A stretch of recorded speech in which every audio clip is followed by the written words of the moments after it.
God of life and love, we gather together this morning from computer screens and telephones. Blessed be the tie that binds our hearts in Christian love. We are reaching out across the wires, waving from a safe distance and coming together as the church. Blessed be the tie that binds our hearts in Christian love. We are apart, but we are together, offering our love, our commitment, our hope, and our prayers in service to one another and this world. Blessed be the tie that binds our hearts in human love. We give thanks, Lord Christ, because you are the tie that binds.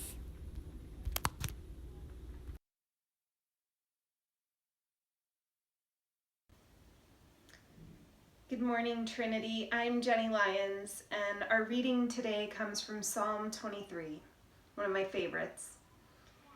The Lord is my shepherd. I lack nothing. He makes me lie down in green pastures. He leads me beside quiet waters. He refreshes my soul. He guides me along the right paths for his name's sake. Even though I walk through the darkest valley, I will fear no evil, for you are with me. Your rod and your staff, they comfort me. You prepare a table before me in the presence of my enemies. You anoint my head with oil, my cup overflows.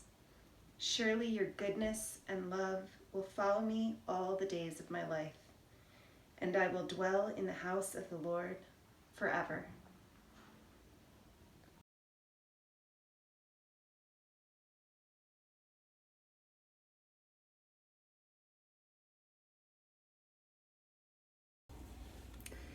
Good morning. We are continuing our sermon series on the letter of 1 Peter. Peter is writing to a community of Christians who are separated from each other. And we're in the second chapter today, and I want to focus on one verse. Here it is. Eis tato gar eklethet hoti kai Christos epathen hyper himon himen hypolempanon hypogramon hina epakalusθε tois ignesin autu. Or, in English, for to this you have been called, because Christ also suffered for you, leaving a pattern so that you should follow in his footsteps. So my seminary Greek is clearly pretty rusty, but I showed you the Greek because there's one word in particular. Now, Peter is talking about discipleship, about what it means to be a Christian and to follow Christ. And he uses this word that we translate pattern. Christ leaves us a pattern that we should follow. But the word in the Greek is hypogrammos, grammos as in grammar. And the word is only used in this place in the New Testament, but it is also used to talk about the lines that children use when they're learning how to write the alphabet. So, when you think about the last time you learned an alphabet, you probably had to do a lot of tracing of letters, a lot of copying of letters. That copying, the pattern of letters, that is what Peter is referring to here when he's saying that Christ has given us a pattern. The life and death of Christ is a pattern for us, his followers. So let's think about how this works. Somebody sets an example, somebody sets a pattern, and then we try to copy it. What does this remind me of at this moment in time? TikTok. Touch this. Touch this. Touch this. Touch this. Touch this. Touch this.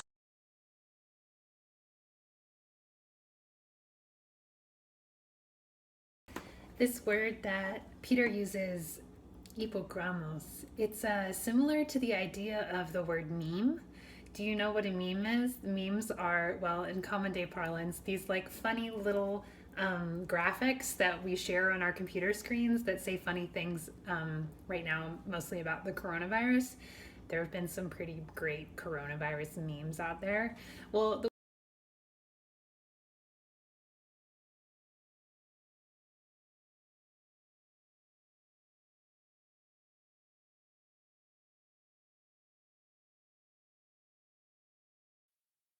word meme means an idea, a behavior, or a style that spreads by means of imitation, right? So you get this funny idea or joke or whatever, and it gets copied and reposted and reposted and reposted, and sometimes different versions of it come out.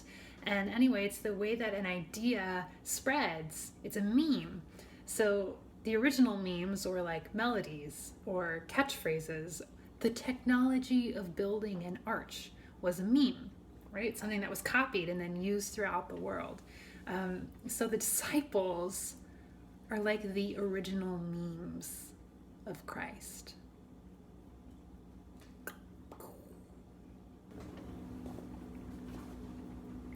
So we've got a whole new meaning when we say something has gone viral, right? The virus itself follows a pattern, is able to copy itself, is able to communicate well, and it spreads. Okay? So when Peter is writing that Christ gives us a pattern to follow, he's saying something about the fact that we are copying the life of Christ. But we may have all learned the English language, we may have all learned the English alphabet, but we all have very different handwritings, don't we? The point of handwriting is not conformity. The point of handwriting is communication. We are not all going to follow the pattern of Christ in the same way. The point is that our handwriting is legible, right? The point is that our copy of Christ is legible so that when people look at our lives, they see some version of who Christ is. Lately, I've been thinking a lot about John Wesley. John Wesley was the founder of Methodism, and when I was in seminary, I had this work study job of reading through John Wesley's journal. John Wesley was a very fastidious journaler. He made note of just about everything he ever did in his entire life. And I read through 20 years of his journal, and it's from reading so much of it that I know that he got up at 4:45 every morning to pray. And that he had basically preached 2 sermons already by 10 o'clock. That's about the time that I'm starting my day. And he had already prayed and preached 2 sermons. And I've been struggling lately thinking about how my life should look more like John Wesley's life. But I wasn't really wired that way. I'm this kind of creative person, and I get these surges of creativity and inspiration and passion. And me getting up at 4:45 every morning to pray, I don't think I'm cut out for that. I don't think I'm made that way. It begs this question for me. Who is it that you are trying to copy? Who is it that you are trying to be like? In this time, I think so many of us have this idea of what kind of person or what kind of parent we're supposed to be. We're supposed to be Superman. We're supposed to be super mom. We're supposed to be all these different things. We're supposed to copy this specific way of life.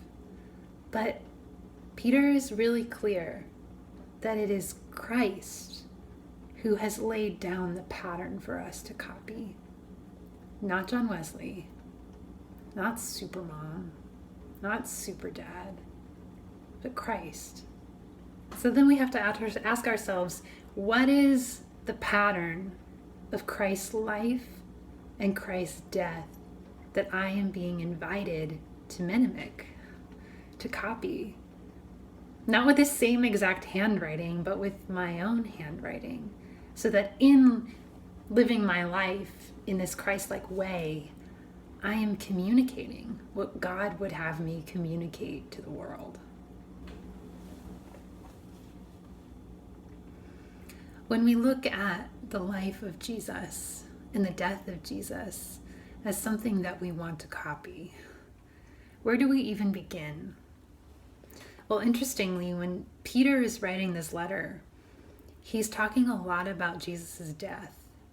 You see, Peter was writing in a time when often people thought that if somebody got sick or if somebody died or had something hard happen to them, it was because they had sinned. It was their fault. We see this idea, it's called the Deuteronomist idea that runs through the Old Testament as well. But Jesus makes pretty clear that just because somebody gets sick or something hard happens to them, it doesn't mean that it's their fault. It doesn't mean that they deserve it.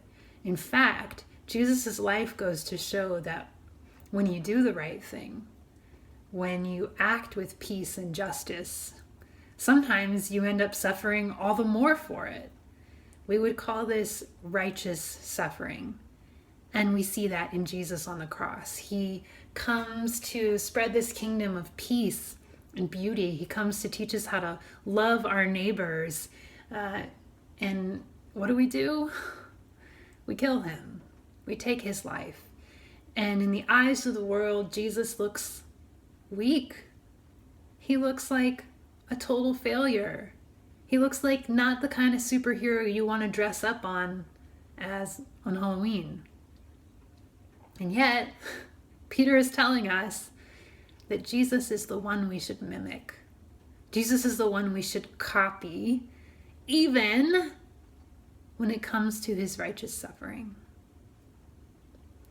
Of course, we look at the example of doctors and nurses right now who are going to work even at great possible risk to themselves and sometimes getting sick. They are good memes of Christ right now. It's righteous suffering. Not all of us are nurses and not all of us are doctors. What does it mean for us to mimic Christ right now, to copy the pattern of Christ's life and Christ's death? I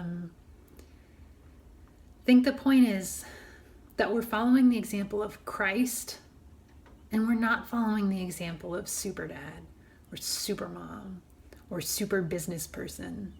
You know, all of those images are ones that create so much anxiety for us, so much comparison of ourselves with the world.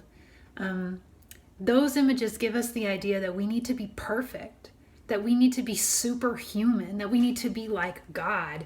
But our God, right? God who comes in the form of Jesus Christ in human flesh is weak sometimes. I mean, Jesus took naps and got tired and got angry and turned over tables and cursed fig trees. He was human, and yet he loved. He loved deeply. No one doubted Jesus' love, even if maybe he acted strange for a God. And so we are called to be memes of Christ's love, to be copies of that love, and not necessarily to be copies of whoever it is else you feel pressured to copy right now. When we are disciples who copy Christ, we're all going to do it differently. We're all going to look a little different, just like not any one of us has the same handwriting as any other one of us. When I was in graduate school, in a pretty high stakes environment, one of my friends and I, we had this motto that we said to each other, and the motto was permission to fail.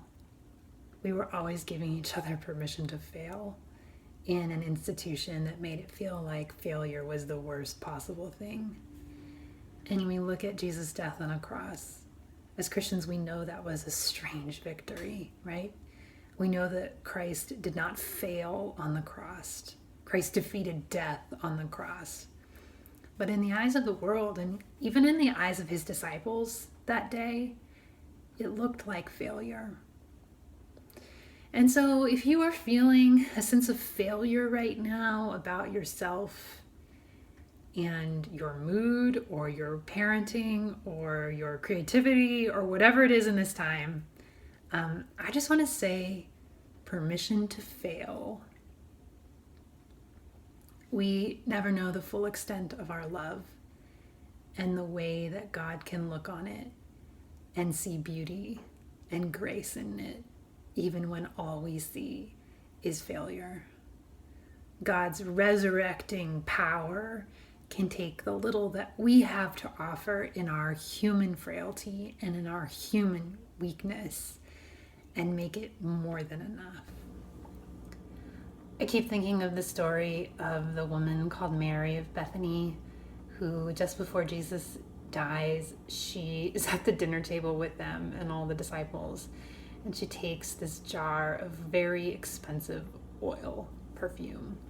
It's worth a year's wages.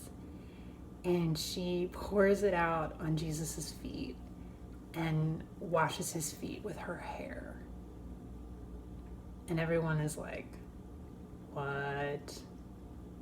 What is this? This was a mistake. That was a very expensive bottle of perfume. What are you doing? But she was in that moment a beautiful meme of Christ who pours out his love for us. So, be freed from the temptation and the pressure to copy whoever it is you're copying, and be liberated in order to copy the loving way of Christ. And where you fall short, Christ's love fills the gap. Thanks be to God. Amen.